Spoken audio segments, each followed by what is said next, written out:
Hey, what's up, guys? Watchful Stoic here again. Another beautiful day in Texas. It's nice and windy outside.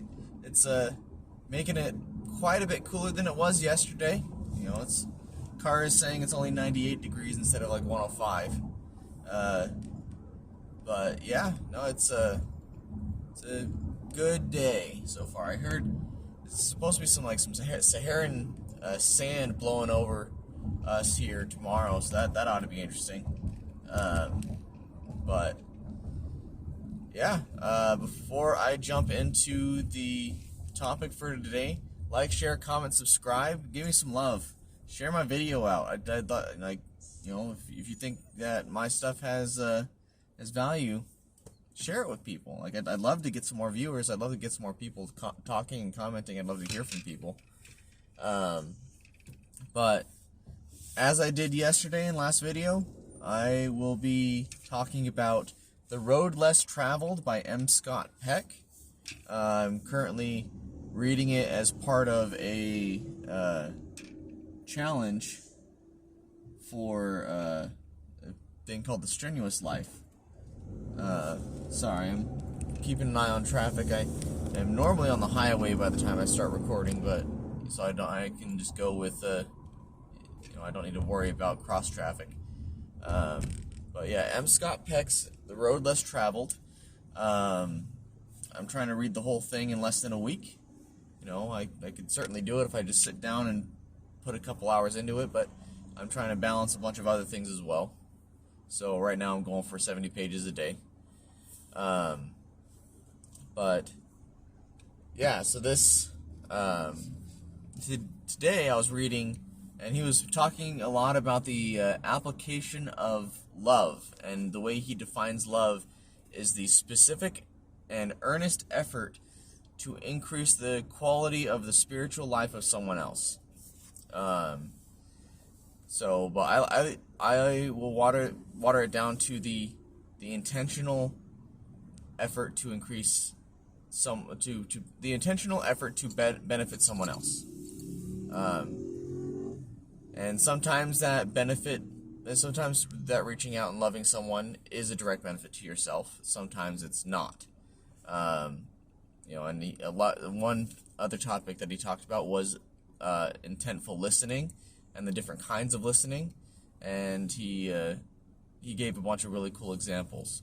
So, you know, he talked about how love, you know, as it pertains to human beings, can only really exist if you are intentionally trying to benefit someone else, and that love itself is not a passive act, it's not a passive feeling. Love is a action and not it's not very easy to really practice, because it involves a specific like you have to specifically reach out and try to better someone else, whether that's yourself, because you can love yourself as long as you're trying. Because if you are actively trying to increase your own spiritual health or your own mental health or whatever, that is a form of love. That is a form of caring for yourself. You know, he talked about how you know, people who seek different things, like he calls it like a cathect. I don't know if I'm saying that right, but basically when you start into something that you enjoy, it's not necessarily love per se. You know, if you like, he talked about the concept of falling in love is not really love, but it is a start to love. You know, you have to fall in love with, I'll just you know, use the blanket term falling in love as cathecting. Again, I'm not sure if I'm saying that right, but I'm just going to use the blanket term falling in love for the express purpose of that. What he was talking about was that you have to fall in love with something before you can love something.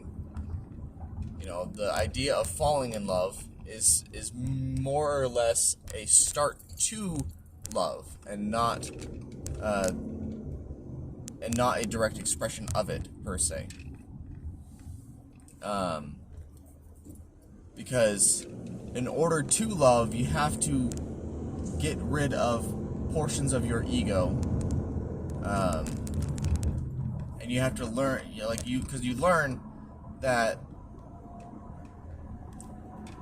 because once you stop feeling the pleasant joy of falling in love, you have to, then next comes the hard work, and that is love. That is where the love starts, or that is where the relationship with whatever thing is or the person ends.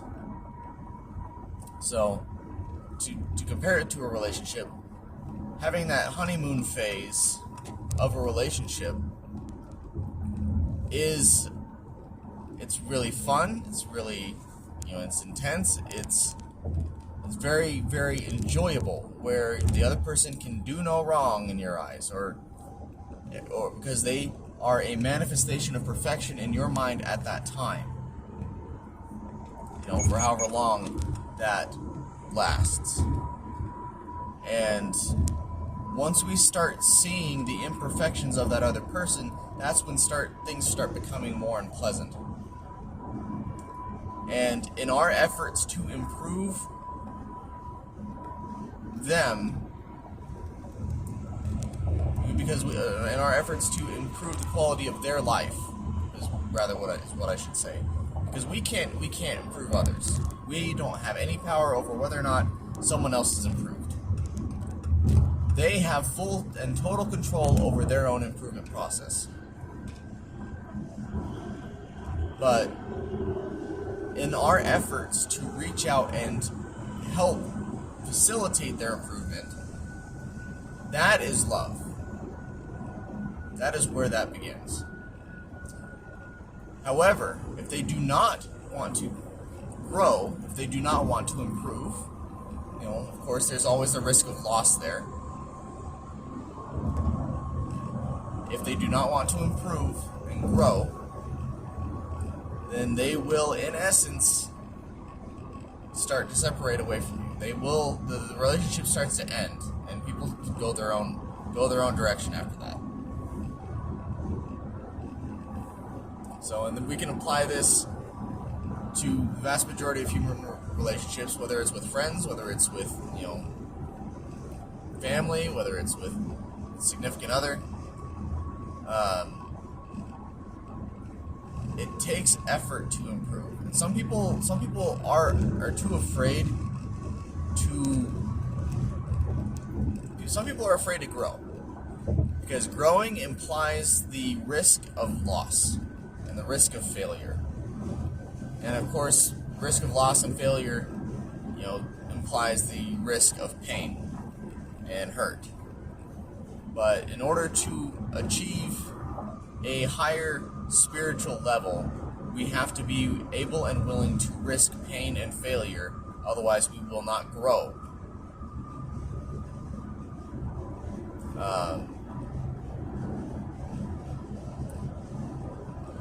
Another thing he was talking about was listening. If I didn't make that last portion clear enough, or if you want me to break that down a little bit deeper, let me know. I'm going to move on to the next portion, which is the listening portion. And he talked about how there's several different kinds of listening, and there's like, I think he broke it down into 5 different kinds. The first one is, I'm not listening to you at all. I have more important things that I got to do right, and that need to happen right now. Which, on its face, seems really rude, but at the same time, there needs to be a balance between these different 5. Because if your time is being spent on something that is genuinely more important than what is being said, then yes, you need to have that, I'm not actually listening to you. And then there is a background noise kind of listening, where you can tolerate them being in the same area, but you're not actively listening to them, but you are there for maybe little snippets. You know, you are you're ignoring them, but you are somewhat present. You know, you're willing to, like, you know, catch little important bits that may, like little trigger words that may catch your attention. You know, the third one is, you know, somewhat a little bit more of an active listening, where you're like tuning in and out as you can. And then the fourth one is, it's a little bit like it's like distracted listening, I guess is the best way to put it. You are in the conversation, but you're distracted. Your attention is somewhat drawn in a different direction, but it is not, you do not have your 100% focus on that conversation. And the last one is the full focus of the conversation, and you cannot do anything else because you are too busy listening to this person. I think I got those right. I mean, you know, don't 100% quote me. I could probably read it out of the book if I wasn't driving, but you know, but he was talking about how love is understanding the boundaries between those different types of listening and knowing how to apply them in situations. And the way he implemented his example was that, imagine if a 6-year-old was trying to talk to you, because 6-year-olds have a tendency to talk a lot. They love talking, and they'll talk all day and all night. They'll ask questions. They'll do whatever, talk about whatever, and you know they'll say anything that they want to say, because they don't really have the propensity to hold back their speech. You know, apparently someone's not very happy because the guy is not willing to merge appropriately. What's going on?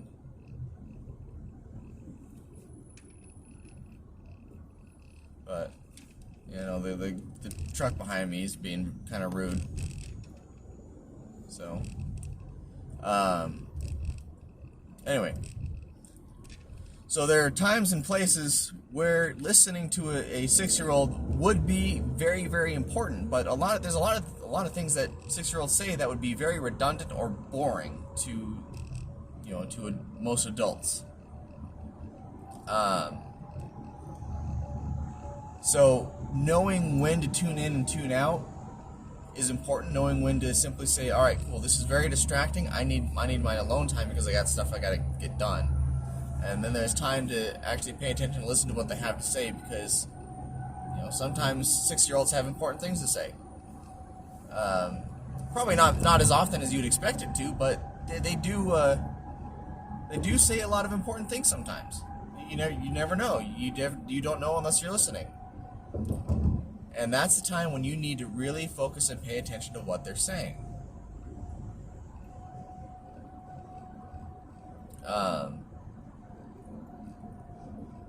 But he also talked about how he went to go see someone speak, and the guy was very renowned for being hard to understand. You know, the speaker was known for being hard to understand, and he did his absolute best to dedicate himself to understanding as much as possible with what was said by this speaker. And you know, after an hour of focusing, he was sitting in an air-conditioned room, but he was sweating. He was doing his absolute best to understand, and it was taking him a lot of effort to really understand what he was saying. And he said he probably got about 50% of understanding out of the whole speech. And when he was out and about, talking to different people that came to listen to the lecture, you know, a lot of people were just like, yeah, I didn't understand a word he said. I didn't understand anything that he was talking about. The amount of effort that he put forward to understand even 50%, and some people wouldn't even put forward even a little bit of effort, that was the difference between understanding what was said and not understanding it all. So imagine if we applied more effort into our listening, what that would do for us.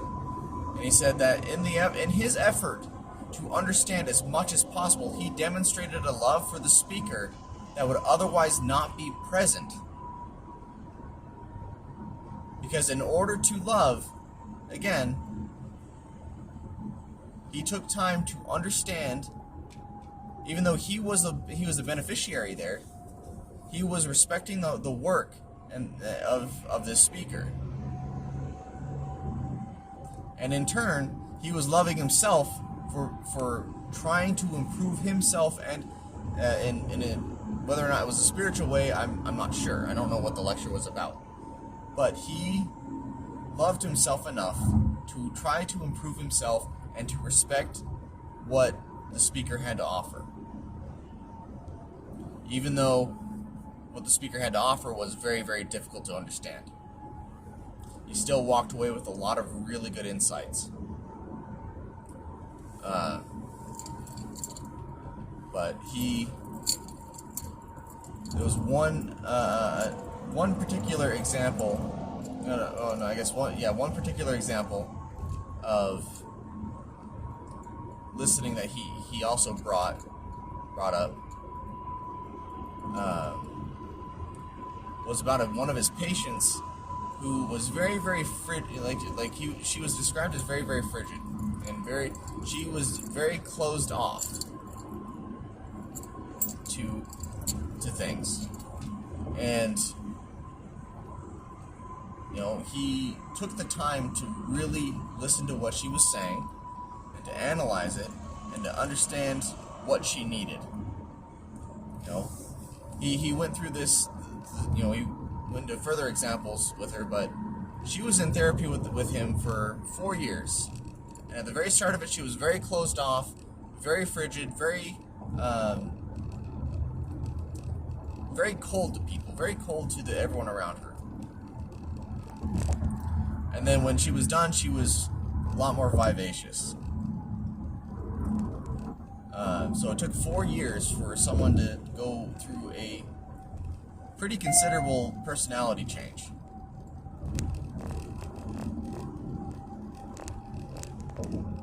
And it turns out that this lady, her mother growing up would treat her like she was an employee, an expendable employee, and she made her daughter know that, like, you're expendable. I can get rid of you anytime I want, and that's not a good way to raise a kid.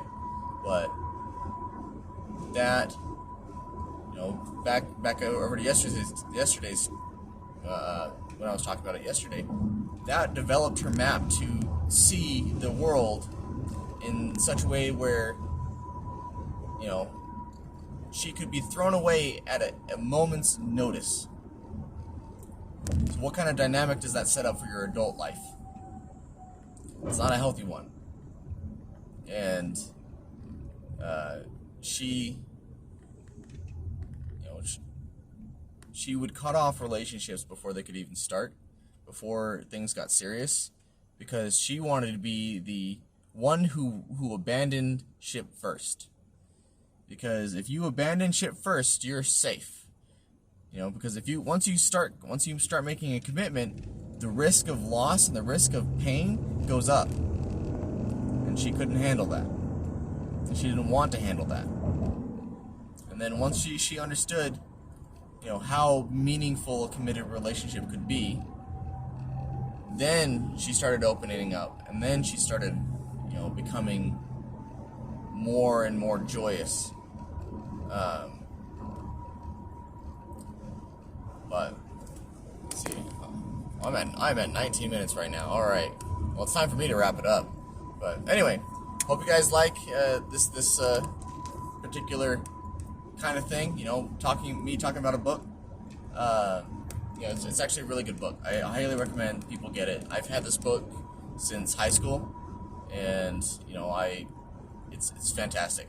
So, but anyway, I love you all. I hope you all have a good day. Like, share, comment, subscribe. I'd love to hear from you.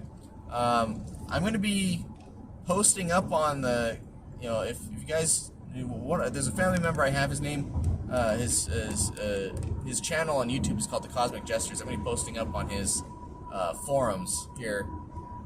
So go check out Cosmic Jesters, because we're we're going to be shouting each other out from what I understand. So, but yeah, love you all. Have a good rest of your day.